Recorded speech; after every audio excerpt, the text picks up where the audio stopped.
Au nom du Père, du Fils et du Saint-Esprit, ainsi soit-il. Ne me retiens pas, je ne suis pas encore allé vers mon Père. Ne me retiens pas. Notre Seigneur qui parle à Sainte Marie-Madeleine, se jette à ses pieds et qui le tient par les pieds. Ne me retiens pas, je ne suis pas encore allé vers mon Père, je ne suis pas encore monté vers mon Père. Mon Père, il dira mon Père est votre Père, mon Père est votre Père, mais c'est le Père de notre Seigneur Jésus-Christ. Quand il est le Fils unique de Dieu.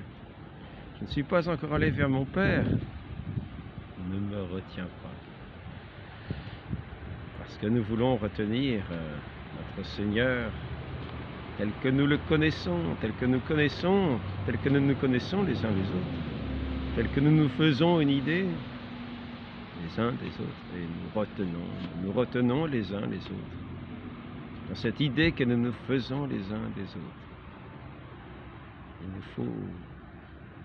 Il faut nous réjouir de ce que nous allons vers le Père. Cet aller vers le Père passe pour nous par cette mort par laquelle il nous faut passer, par cet abandon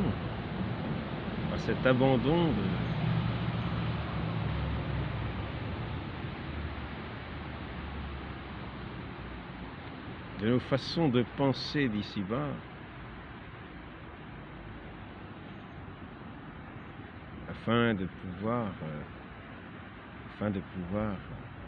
atteindre notre véritable demeure, notre plénitude. Ne me retiens pas. En me retenant, tu te retiendrais toi-même de connaître mon Père. Donc notre Seigneur n'est pas encore monté au ciel. Sors du tombeau. Il se fait reconnaître sainte femme.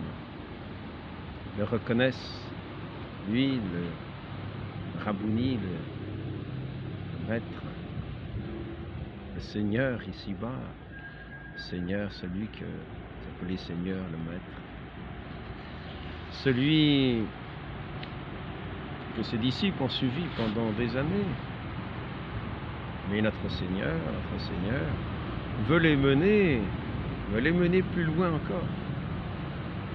Il ne s'agit pas de rester aux formes anciennes que l'intelligence veut retenir. Il s'agit d'un abandon. Il s'agit d'un lâcher-prise, de lâcher les pieds de notre Seigneur, de s'abandonner à cet amour de Dieu, sans vouloir le borner dans les limites de nos imaginations, dans les limites de nos intelligences. Notre Seigneur est plus grand que nos intelligences. Notre Seigneur n'est pas borné par nos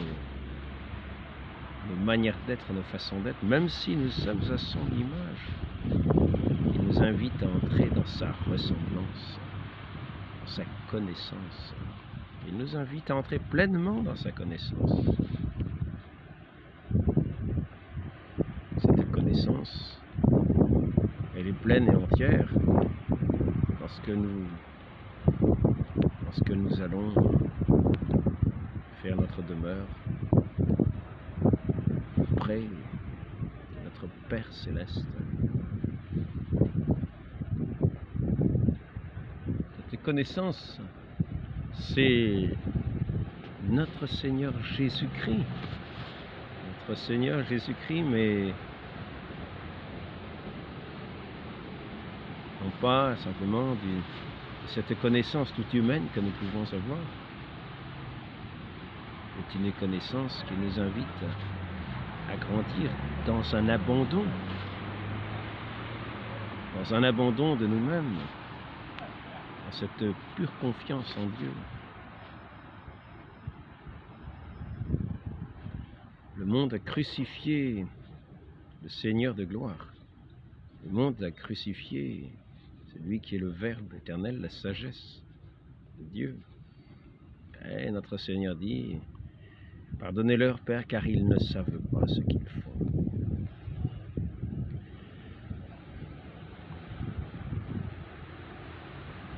Ainsi notre Seigneur fait un avec son Père, mais dans son humanité aussi, il est appelé à s'élever jusqu'à la droite du Père. Et c'est là que nous dirons qu'il est au-delà de, plus haut que tous les cieux, plus haut que tous les cieux, plus haut que toutes les créatures, plus haut que toutes les créatures célestes, plus haut que tous les cieux, à la droite même, à la droite substantielle de Dieu, à la droite de ce Dieu comme dans son identité divine. Et il faut laisser aller notre Seigneur à la droite du Père, dans sa pleine identité divine.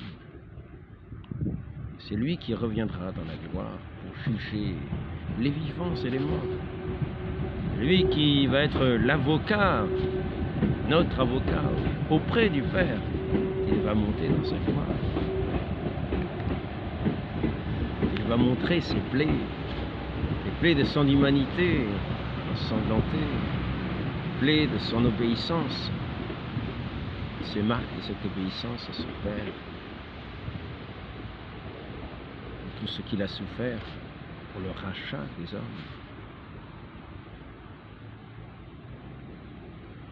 Ne me retiens pas. Je ne suis pas encore monté vers le Père.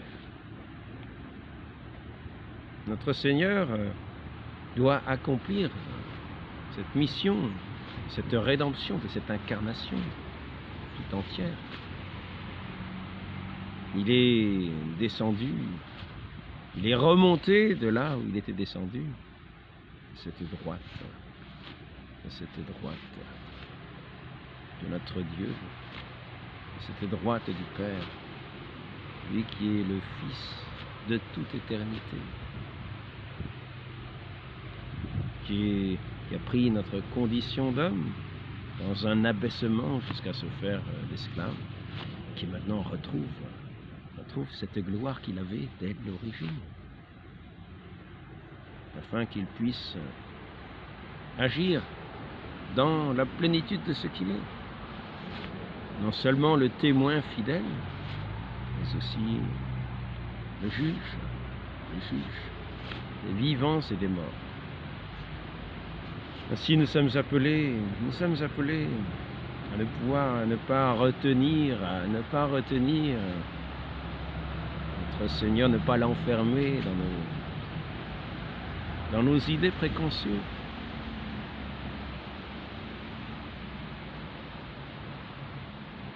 À le laisser accomplir son œuvre, à le laisser accomplir pleinement cette volonté du Père. Lui qui est un avec son Père, un dans la divinité, un dans la volonté, un dans l'amour.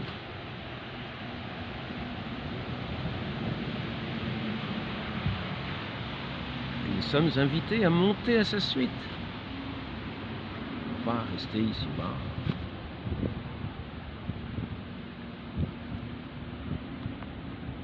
Dans toute cette attraction terrestre. Demandons cette grâce de savoir quitter nos façons de penser pour entrer dans les vues de Dieu, dans un abandon total à sa volonté, à sa providence, à cette confiance. Lui qui est l'avocat, notre avocat auprès de son Père en montrant ses plaies, voyons combien il est aussi l'envoyé de ce Père, le signe de cet amour du Père pour nous, par ses plaies. Il nous montre aussi sur la croix, par l'amour de nous. Il mérite notre confiance par ses ses plaies, il mérite notre foi. Il mérite que nous le suivions. Il mérite que nous l'écoutions. Demandons cette grâce de celle qui est l'orante, de celle qui est la servante, de celle qui a su toujours écouter pour être le fiat, le oui à la volonté divine. Notre Sainte Mère, la Vierge Marie, demandons cette grâce de cet abandon, d'entrer dans cette disposition, d'être totalement abandonné pour suivre notre Seigneur Jésus-Christ, non pas pour le retenir dans nos vies, mais pour le suivre, tous ces chemins, dans toutes ces voies, et de le laisser ainsi aller jusqu'à cette gloire divine, cette gloire du Père éternel, à laquelle nous aurons part aussi. Ainsi soit-il, au nom du Père et du Fils et du Saint-Esprit, ainsi soit-il.